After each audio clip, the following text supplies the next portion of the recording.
মা ভাত দাও, খিদে এই পেয়েছে। তো দিচ্ছি। কি রান্না হয়েছে আজকে? রান্না আজকে হয়েছে, মোটামুটি হয়েছে। আমার শরীরটা ভালো লাগে, তো বাপি তো মাংসটা রান্না করে দিয়েছে। ফোন করে ডাকলাম, বললাম যে এবার এসে রান্না কর। দাঁড়াতে পারছি না, বুঝতেও পারছি না। কোমর ব্যথা করেছে? কোমরে এত কান ধরছে। এই তো করেছি এইরকম দেখি আলু পোস্ত ভাজা। এই আলু পোস্ত বলছি, আলু পেঁয়াজ দিয়ে ভাজা। পোস্ত শেষ হয়ে এই গেছে। পোস্ত কোথায়? পোস্ত নেই, পোস্ত আসলে সকাল থেকে বলছি যে আলু পোস্ত ভাজা আর ডাল করব।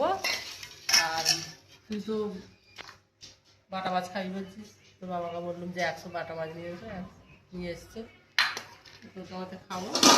আর এটা কি রান্না? মুসুর ডাল?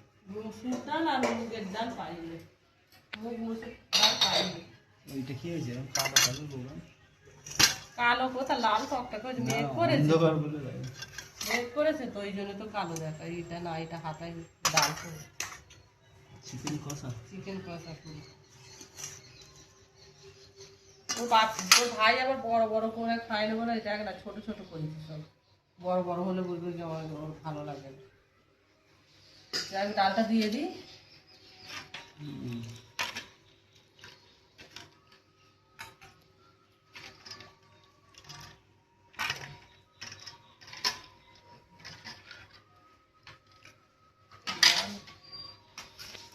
মাছ ভাজা কটা দেবো?